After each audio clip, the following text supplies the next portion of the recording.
আমাদের অফিসে নানা সময় ককটেল হামলা হচ্ছে, নানা সময়ে আমাদের যারা টপ লিডাররা আছেন তাদেরকে টার্গেট কিলিংয়ের মধ্যে রাখা হচ্ছে।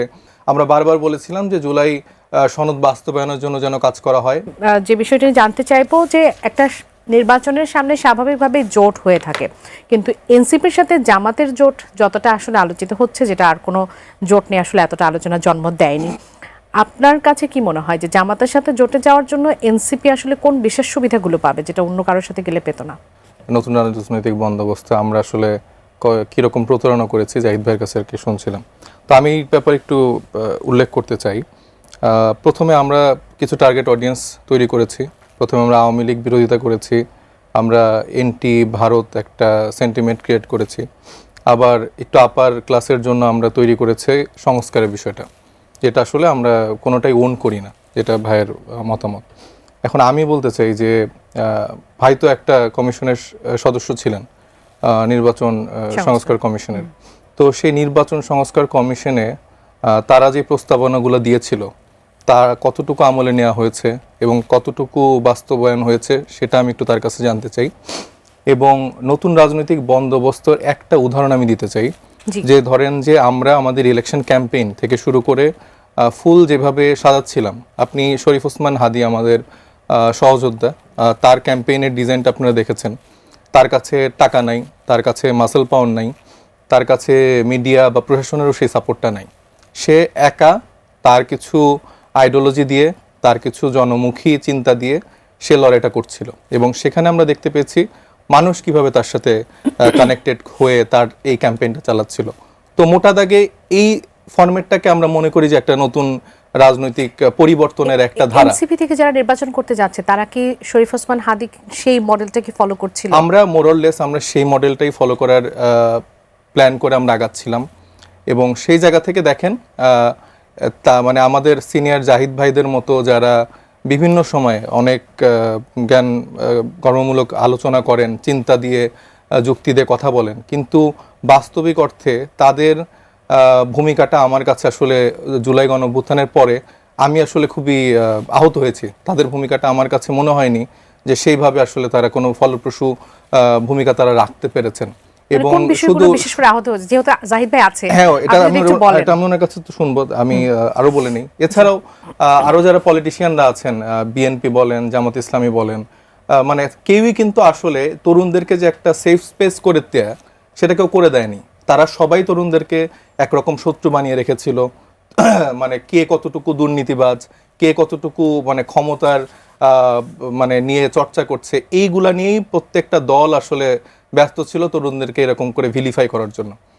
কিন্তু এখানে যে আসলে জুলাই গণঅভ্যুত্থানে যে মানুষগুলা নিজেদের জান তারপরে সবটুকু ত্যাগ করে আসলে লড়াইটা করলো এবং 17 বছর পর তাদেরকে রাজনৈতিক অধিকারটা আসলে ফিরিয়ে দেওয়ার একটা বন্দোবস্ত তৈরি হলো, সেই জায়গা থেকে আমার মনে হয় যে তরুণদের যদি কিছুটা ভুলও থেকে থাকে, আমার মনে হয় যে সিনিয়র হিসেবে তাদের উচিত ছিল গাইড করা, আমাদেরকে সাথে নিয়ে তাদের পথ চলাটা উচিত ছিল। সেখানে না করে আমাদেরকে সর্বোচ্চ শত্রুতা বানানো হয়েছে। এবং যারা এই সংস্কার কমিশনে কাজ করেছেন তাদের মানে কাজের কোনো অগ্রগতি আমার চোখে পড়েনি। এবং চোখে না পড়ার ফলেই যখন একটা ইলেকশন কমিশনের সংস্কার হলো না, তারা বিভিন্ন সময় বলছে যে কেন আমি সিসিটিভি ক্যামেরা দেব, এটা তো আমার খরচ, অনেক খরচ হচ্ছে, আমার পকেটের টাকা যাচ্ছে। শরীফ ওসমান হাদিও অনেকবার বলেছে, বিভিন্ন সেমিনারে বলেছে যে আপনাদের তো এটা পকেটের টাকা না, এটা জনগণের পকেটের টাকা। একটা নতুন বাংলাদেশে এত বছর পর একটা নির্বাচন হচ্ছে, সেখানে আমরা চাচ্ছিলাম যে সর্বোচ্চ জবাবদিহিতাটা যেন নিশ্চিত হয়।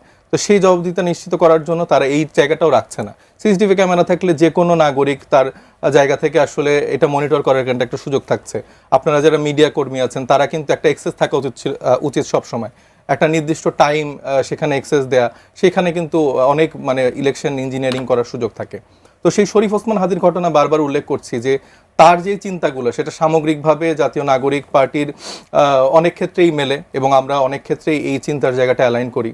কিন্তু দেখেন সেই চিন্তার জায়গায় তাকে গুলি করে মেরে ফেলা হলো। এবং তরুণরা সার্বিকভাবে আপনি গোপালগঞ্জের ইস্যু থেকে শুরু করে দেখবেন আমাদের অফিসে নানা সময় ককটেল হামলা হচ্ছে, নানা সময়ে আমাদের যারা টপ লিডাররা আছেন তাদেরকে টার্গেট কিলিংয়ের মধ্যে রাখা হচ্ছে। ভারত থেকে বলেন, বিভিন্ন জায়গা থেকে আমাদেরকে কিন্তু হুমকি ধামকির উপরে রাখা হচ্ছে।